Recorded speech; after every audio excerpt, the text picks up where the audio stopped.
우리가 사는 이 세상은 믿음 없는 세상이죠. 이것이 세상의 특징입니다. The unbelieving world. 인간은 아무도 서로 믿지 않아요. 좀 믿는 것 같지만 속으로 여전히 불신과 의심을 품고 사람을 대하게 되죠.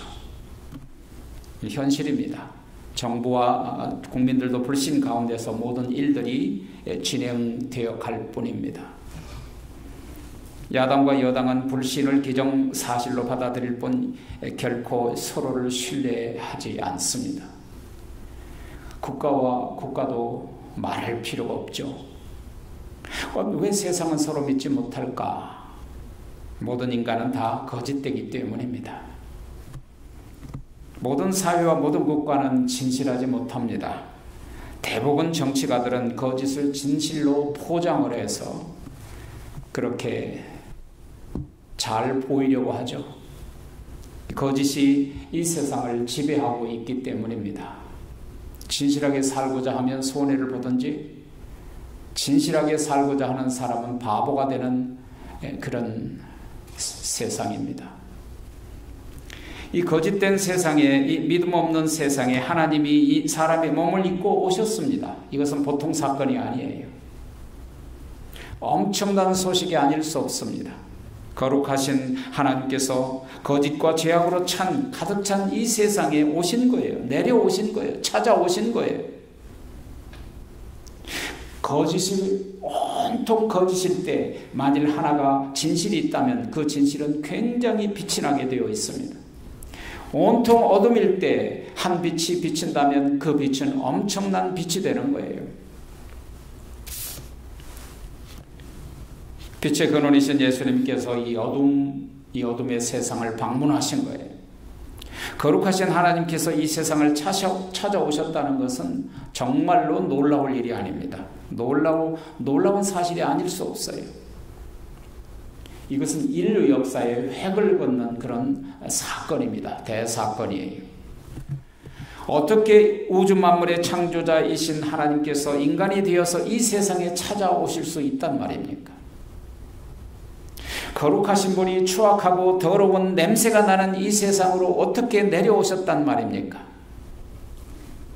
의로우신 분이 불의가 판치고 있는 이 세상에 어떻게 찾아오셔야만 했을까요? 생명의 근원이신 하나님께서 에스겔 골짜기에 하얗게 말라 완전히 죽어있는 해골들이 가득 찬 그 세상 같은 이 세상으로 주님이 찾아오셨습니다. 왜 찾아오셨죠? 살아계신 생명의 하나님께서 온갖 우상으로 득실거리는 죽어있는 이 세상을 찾아오셨어요. 하나님이 창조하신 이 창조세계, 하나님의 형상과 모양으로 만든 이 세상, 사람들, 하나님의 생명을 부어놓아 부셨던 하나님의 사람들, 그 사람들을 그대로 내버려 둘 수 없었기 때문입니다. 그것이 하나님의 사랑, 하나님의 자비, 하나님의 긍휼입니다. 그러니까 진정한 사랑이라는 건 높은 자리에서 낮은 자리로 내려오는 것입니다. 진정한 사랑은 낮은 수준까지 내려갈 수 있어야 합니다. 진정한 사랑은 높은 자리에서 낮은 자리에 있는 사람을 찾아가는 거예요. 먼저 손을 내밀고 먼저 고백하고 먼저 어루만져 주는 것이, 그것이 진짜 사랑이죠. 진정한 사랑은 나를 희생하여 죽어가는 사람을 살리는 것, 이것이 사랑입니다. 나만 살려고 하는 것, 그건 결코 사랑이 아니에요. 나만 잘 되려고 하는 것, 그건 절대 사랑이 아니에요. 바로 그분이 누구냐면 예수님이세요. 믿음 없는 세상을 찾아오셔서 당신의 몸을 아낌없이 내어 던져주시고 나를 믿고 영생을 받으라고 말씀하신 거예요. 말로만 하신 것이 아니라 몸소 십자가에서 못 박히셔서 세상 죄를 다 대신 지시고 대신 심판받으시고 대신 피 흘리시고 대신 죽으시고 대신 장사 지내시고 대신 사망 권세를 깨뜨리시고 부활하신 거예요. 그 부활하심으로 우리에게 생명을 주셨단 말입니다. 그분이 예수님이세요. 그 사실을 믿고 이 세상이 구원받기를 원하시는 거예요. 바로 그것이 예수님이 오신 목적이죠. 오늘 우리는 이 본문의 말씀을 통해서 그 하나님의 지극한 사랑을 깨닫기를 원합니다. 첫째, 예수님은 이 세상은 믿지 않는 세상인데 이 믿지 않는 세상으로 내려오신 거예요. 디두모라고 하는 도마라고 말했는데 이 디두모라는 말은 쌍둥이예요. 그러니까 우리가 사람들을 부를 때 쌍둥이네, 쌍둥이 누구 그러잖아요. 그러니까 쌍둥이라고 부르는 도마가 쌍둥이였습니다. 한때 도마가 이 성경에 나타난 건 한 서너 번 정도 나타나는데요. 요한복음 11장에 보면 나도 함께 예수님과 죽으러 가겠다라고 큰 소리 쳤던 장면이 있어요. 요한복음 10장에서 예수님께서 예루살렘에 계실 때 유태인들이 예수님을 죽이려고 돌을 들고 죽이려고 했어요. 그러니까 예수님이 기적적으로 그 자리를 피하셨어요. 제자들과 함께. 그런데 예수님이 피하셔서 이방 지역에서 복음을 전하면서 2달 동안이나 지체하셨어요. 그런데 마르다와 마리아의 오라비 나사로가 죽는다는 전가를 받고 죽은 후에 제자들에게 이제 내가 나사로를 살리고 예루살렘으로 다시 돌아가겠다라고 제자들에게 말해요. 그러니까 제자들이 예루살렘으로 가겠다고 하니까 요한복음 11장 8절에 보면 제자들이 라삐어, 아니 조금 전까지 유태인들이 돌로 치려고 하는데 왜 또 그 자리로 돌아가시려고 하십니까? 만류했지만 예수님은 그 만류를 듣지 않았죠. 왜냐하면 하나님의 뜻을 따라야 되기 때문에. 그러자 도마가 불쑥 요한복음 11장 16절에서 이렇게 얘기해요. 디두모라고 하는 도마가 다른 제자들에게 말하되 우리도 주와 함께 가서 죽어버리자. 이거는 용감한 게 아니고 의리가 아니고 무슨 말이냐면 예수님이 예루살렘으로 되돌아가면 유태인들에게 붙잡혀 죽을 것이 뻔한데 아니 그럴 바에 우리도 함께 예수님과 함께 죽어버리자. 가서 죽자. 우리가 예수님을 뭐 때문에 따라다녔어? 아니 우리가 죽으려고 따라다녔어? 예수님이 없으면 우리의 삶이 뭐야? 함께 죽으러 가자라고 선동적으로 내뱉은 말이에요. 이것이 도마가 처음 나타나는 장면이에요. 두 번째로는 요한복음 14장인데요. 예수님이 세상을 떠나신다고 하니까 제자들이 굉장히 두려워했어요. 그러니까 예수님이 제자들을 위로하시죠. 너희는 두려워하지 말라. 하나님을 믿으니 또 나를 믿으라. 내가 가면 너희 있을 곳을 예비하였다가 내가 다시 와서 너희를 내 있는 영원한 곳으로 인도하리라. 내 가는 길을 너희도 알리라. 내가 가는 길을 너희도 알리라 라고 말하니까 디두모라고 하는 도마가 또 갑작스럽게 예수님께 이렇게 대꾸해요. 아니 주님이 어디로 가는 걸 우리가 어떻게 안다는 말입니까? 주님이 가시는 길이 어디입니까? 라고 물어봐요. 우리가 알기는 뭘 알아요? 예수님이 어디로 가신다는 말이에요? 가시면 되겠습니까? 뭐 그런 뜻이겠죠. 이것이 이제 두 번째 나타난 도마의 장면이고, 그리고 예수님 앞에 도마가 세 번째 나타난 장면이 있는데, 그게 언제냐면 부활 후의 첫날 새벽에, 저녁때, 새벽이 아니고 저녁때에 부활하신 예수님께서 두려워 떨고 있는 제자들에게 호련히 나타나셨죠. 그리고 평강이 너에게 있을지어다. 근데 하필 그 자리에 도마가 없었어요. 도마가 어떤 사정 때문에 그 부활하신 예수님을 제자들과 함께 기다리지 않았을까? 우리는 그건 성경에 자세히 기록되어 있지 않지만 이 성경을 합리적인 유추를 우리가 할 수 있어요. 왜 그러냐면 도마는 예수님이 처형당하는 처형 십자가의 장면과 아리마대 요셉의 무덤에 장사 지낸 걸 똑똑히 눈으로 보았거든요. 그리고 좌절과 낭패와 실망이 찾아왔어요. 그래서 제자들과 함께 모이기를 원치 않았던 거죠. 두 번째 이유는 십자가에 죽으시고 장사 지낸 모습을 똑똑히 보고 난 후에, 그러니까 그 모습을 바라보고는 전혀 부활을 기대하지도 않게 된 거예요. 그래서 제자들과 함께 예수님 모이는 그곳에 함께 가지 않았다는 거예요. 다른 제자들과 함께 다락방에 가지 않았던 이유, 좌절감 때문이에요.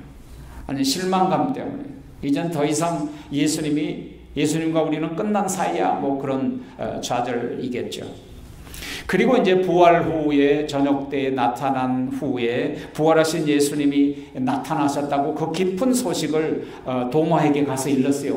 와, 예수님이 나타나셨어, 부활하셔서 왔어 라고 고백을 가서 전하니까 도마가 뭐라고 리액션을 했죠?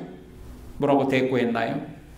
그게 바로 20장 25절에 보니까 도마가 이르되 내가 그의 손에 못자국을 보며 내 손가락을 그 못자국에 넣어보고 내 손을 그 옆구리에 쑤셔 넣어보지 않고는 못 믿어. 뭐 우리가 보통 그러잖아요. 예수님이 정말 부활했으면 내 손에 장을 찢는다, 뭐 그런 투예요. 그런 투. 강력한 부정이죠. 도저히 믿으려고 하지 않는, 믿을 틈이 없는 그런 불신의 마음으로 가득 차 있었습니다.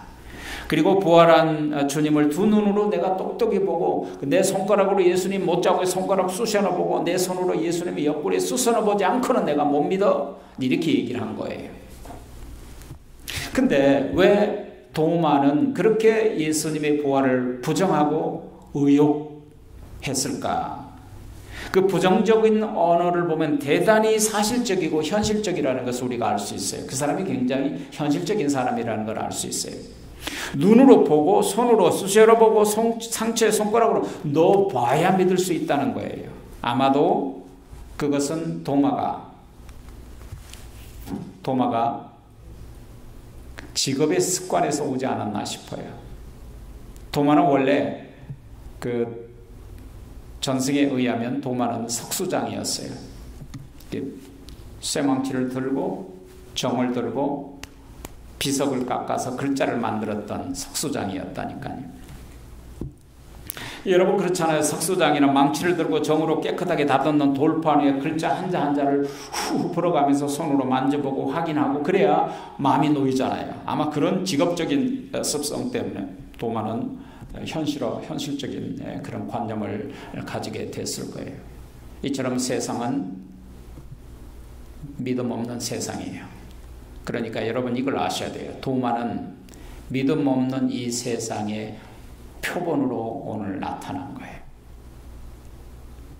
두 번째 예수님은 두려움으로 가득 차 있는 이 세상에 평강을 주시러 오신 거예요. 8회를 지났어요. 예수님이 마가의 다락방에 지난 지 8회를 지나서 다행스럽게도 마가의 다락방에 다른 제자들과 함께 있었던 거예요. 그러니까 정확히 지난번 나타났을 때 그 후로 딱 일주일 만에 주일날 예수님이 그들에게 나타나신 거죠. 예수님이 꽁꽁 문을 닫고 있는 그들에게 다시 한번 Peace be with you, 평강이 너에게 있을지어다라고 평강을 전했어요. 그런데 여기서는 예수님이 두 번째 나타났을 때는 거기 있는 제자들이 귀신인가 하여 두려워하지 않았어요. 왜냐하면 이미 예수님이 부활하였다는 것을 그들이 목격하고 믿고 있었기 때문이겠죠. 두려움 대신에 그들은 평강으로 충만해 있었다는 거죠. 예수님의 죽음은 제자들에게 두려움과 근심 걱정을 주었지만 예수님의 부활은 그들에게 기쁨과 평강을 주셨던 거죠. 여러분, 두려움, 슬픔은 잠깐이지만 하늘의 평강은 영원합니다. 그러니까 우리가 영원한 것을 항상 사모해야 돼요. 비록 주님은 그들의 곁을 떠났지만 성령께서는 그들을 더 강하고 담대하게 해줄 것입니다. 성령님이 우리 안에서 평강을 주시는 거예요. 흔들리지 않는 믿음을 주시는 것이 성령님이시죠. 그런데 예수님이 8회 만에 나타나셔서 저기 맨 끝에 있는 도마에게 다가가셨어요. 오늘 27절의 말씀이죠. 도마에게 이르되 네 손가락을 이리 내밀어 내 손에 넣어보고 네 손을 내밀어 내 옆구리에 넣어보라. 그리하여 믿음 없는 자가 되지 말고 믿음 있는 자가 되라. 여기서 이 중요한 말씀을 믿음 없는 자가 되지 말고 믿음 있는 자가 되라고 말씀하십니다. 이것이 오늘 본문의 핵심이죠. 세상에는 대부분이 보면 두 종류에 크게 나눌 수 있어요. 믿는 사람, 믿지 않는 사람. Unbelieving world, believing world. 믿고 구원받은 사람, 믿지 않고 구원받지 못한 사람. 이렇게 크게 나누면 두 부류로 나눌 수 있어요. 여러분, 믿음에는 중간지대가 없습니다. 중간지대라고 생각한 사람은 아직 믿지 않는 사람 속에 속했다는 걸 아셔야 돼요. 나는 정말 구원 받았을까 안 받았을까 잘 모르는 회색지대, 이건 없습니다. 믿음이라는 것은 하나님 앞에 신실하다는 거예요. 신실한 거예요. 그래서 믿지 않는 사람은 하나님 앞에 정직할 수도, 하나님 앞에 충성스러울 수도, 하나님 앞에 신실한 믿음을 가지고 주님을 대할 수가 없는 거예요.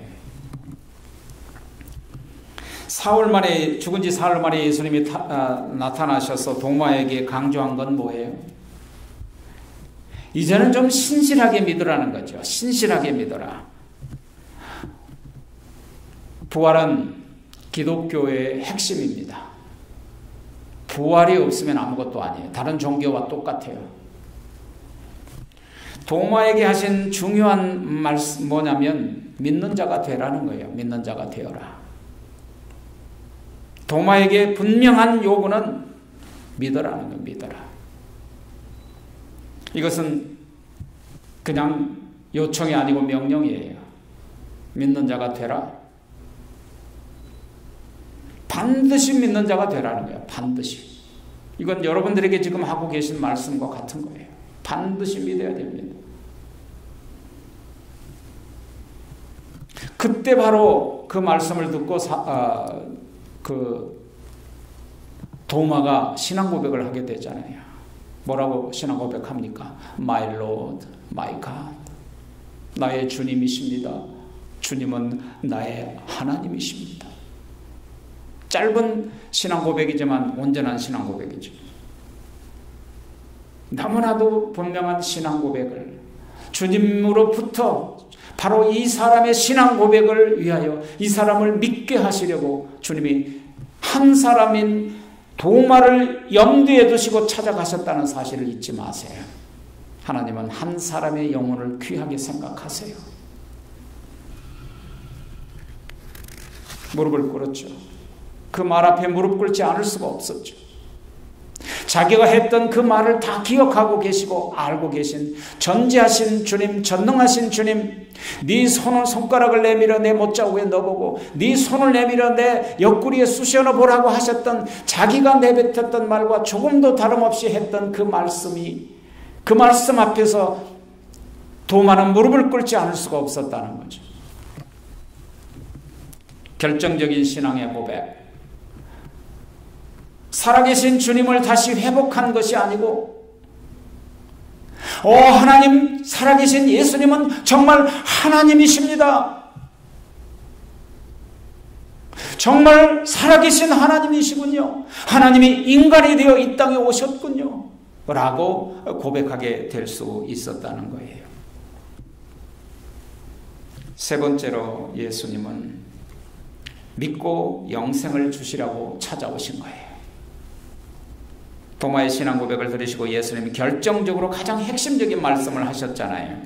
오늘 29절이잖아요. 예수께서 이르시되 너는 나를 본 거로 믿느냐? 보지 않고 믿는 자는 더 복되도다.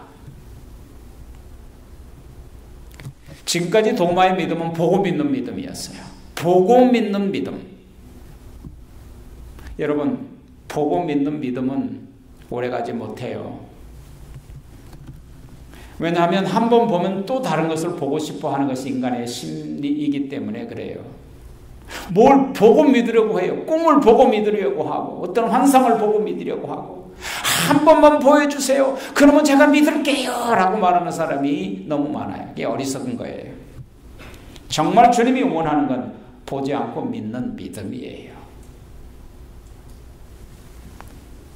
보통 두 가지잖아요. 믿는 사람 중에는 보고 믿으려고 하는 사람이 있고, 이 사람은 눈으로 확인하고 믿으려고 하는 사람이에요. 어떤 기적을 요구하는 거예요. 예수님이 어떤 표적 구하기를 원하는 바리새인들에게 이 악한 새에다가 보기를 원하는구나. 내가 너에게 보여줄 기적은 요나의 기적밖에 없다라고 말씀하신 거예요.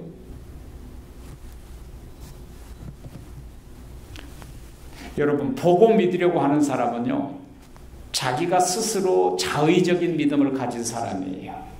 내가 보아야 내가 믿을 수 있다라고 생각한 내 뜻으로 믿으려고 하는 사람이에요. 그런 믿음, 구원받은 믿음은 그런 믿음이 아니죠.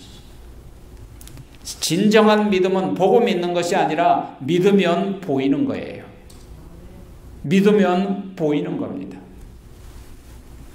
두 번째로 이 믿는 사람들은 보면 눈으로 보지 않고 믿는 믿음이 있어요.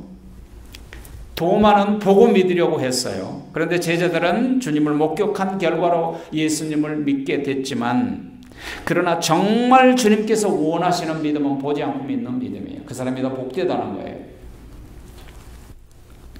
이런 믿음은 자의적인 믿음이 아니라 타력의 믿음이라고 하는 거예요. 타력. 구원은 자력이 아니에요. 구원은 타력이에요. 누굽니까? 예수님으로 말미암아 믿게 되는 거예요. 이것이 진정한 믿음이라는 걸 여러분 아셔야 돼요. 무언가 믿게 해주기 때문에 내가 믿어지는 거지, 내가 믿으려고 한다고 해서 믿는 게 아니라는 거죠. 성령님이 내 안에 계셔서 믿도록 증거해 주시기 때문에 내가 믿어지는 거예요. 의심이 사라지는 거예요. Stop doubting and believe. 더 이상 의심하지 말고 이제 믿으라고 예수님이 우리에게 말씀하시는 거죠. 사람이 눈으로 보고 손으로 확인하고 믿을 수 있겠어요? 순간적으로 잠깐 믿을 수는 있을 거예요. 순간적으로. 이스라엘 백성들이 출애굽을 통해서 얼마나 많은 순간 하나님의 기적을 매일매일 목격했어요. 홍해가 갈라지는 기적에서부터 말이에요. 40년 동안이에요. 40년 동안. 날마다 불기둥을 봤어요. 날마다 구름기둥을 봤어요. 기적과 이적이 40년 동안 진행됐다니까요. 출애굽 광야에서. 능력이 나타나고 기적이 나타나는 때는 백성들이 아멘 아멘 해요. 근데 눈에 보이지 않으면 금방 타락해버려요. 그것이 누구냐면 인간이 인간. 사람의 속성이란 말입니다. 그러나 몇 날이 안 가서 급속도로 패역하고 부패하는 불순종을 밥 먹듯이 했던 이스라엘 백성들을 우리가 알 수 있잖아요. 그리고 또 다른 기적을 보여달라고 소리쳐요. 예수님, 진정한 믿음은 보지 않고 믿는, 이제는 부활하신 예수님을 직접 보지 않고서는 성도들은 제자들이 가졌던 믿음과 동일한 믿음을 가지려고 했어요. 보지 않고는 믿지 않으려고 하는 제자들의 믿음. 초창기에 성령을 받기 전에 제자들이 그런 믿음이었다 그 말이죠. 그런데 보지 않고 믿는 믿음은 뭐예요? 보지 않고 믿는 믿음에는 두 가지 방법이 있어요. 보지 않고 믿을 수 있는 믿음은 첫째, 로마서 10장 17절이잖아요. 믿음은 들음에서 나며 들음은 그리스도의 복음으로 말미암느니라. 하나님의 말씀을 들을 때 성령이 내 안에서 역사하셔서 믿게 되는 거예요. 내 안에 성령님이 믿도록 도와주시는 거죠. 그 길밖에 없어요, 여러분. 믿음이라는, 구원받는 믿음은 그거라고요. 두 번째 믿음은 뭐냐면 성령을 받는 거예요. 성령을. 요한복음 14장 26절에 보면 보혜사 곧 내 이름으로 모실 성령 그가 너에게 모든 것을 가르쳐 주시고 모든 말씀이 기억나고 생각나게 하리라고 말씀하셨잖아요. 성령님이 내 안에 계시면 하나님의 말씀을 가르쳐 주세요. 기억나게 하세요. 그리고 믿게 한단 말이에요. 요한복음 15장 26절에도 말씀하시기를 내가 아버지께 너에게 보낼 보혜사 하나님께서 보내실 보혜사가 진리의 성령이 너에게 임하시면 그가 나를 증거할 것이요. 내가 누굽니까? 예수님이죠. 내 안에 계신 성령님이 예수님을 믿게 한단 말이에요. 증거해 주신다는 거예요. 증거해 주신다.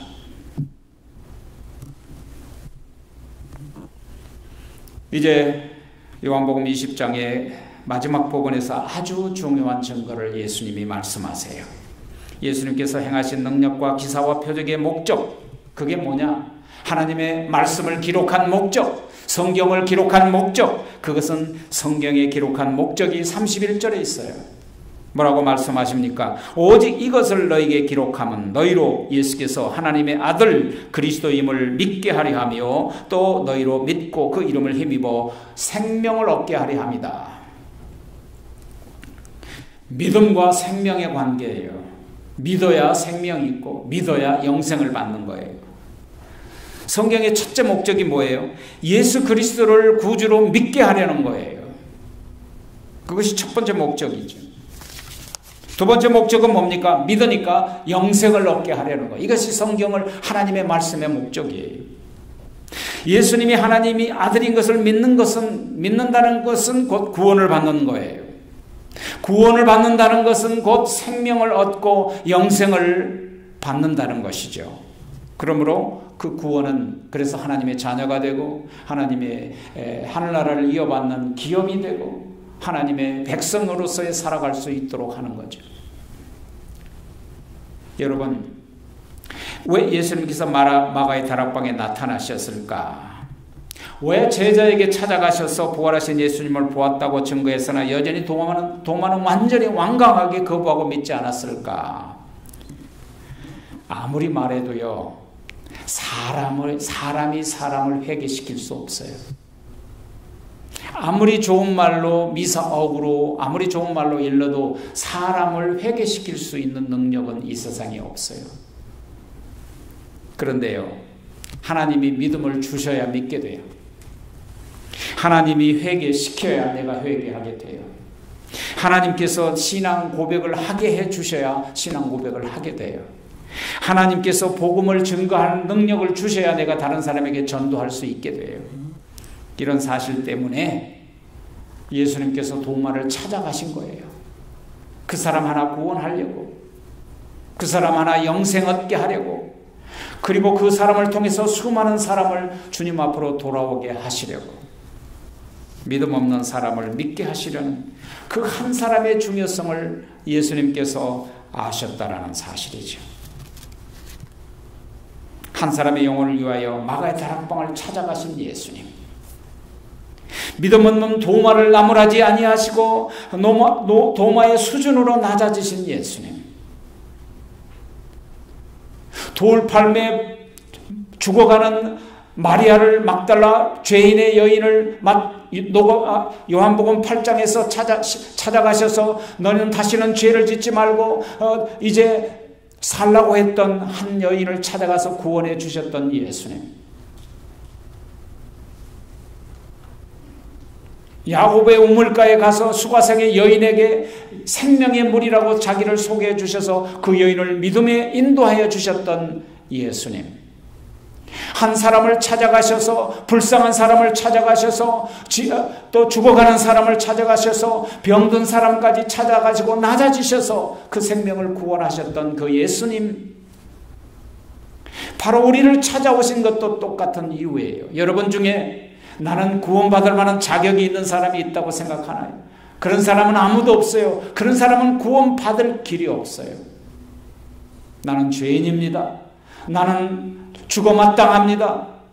나는 추악한 죄인이지만 주님이 나를 선택하시고 예정하시고 부르시고 나를 믿음으로 의롭다함을 주시고 나를 하나님의 자녀로 삼아주셨던 하나님, 그 하나님, 그리고 그분이 나의 구세주라고 고백할 때, 믿을 때, 그때 구원이 우리에게 있게 하시는 것이죠.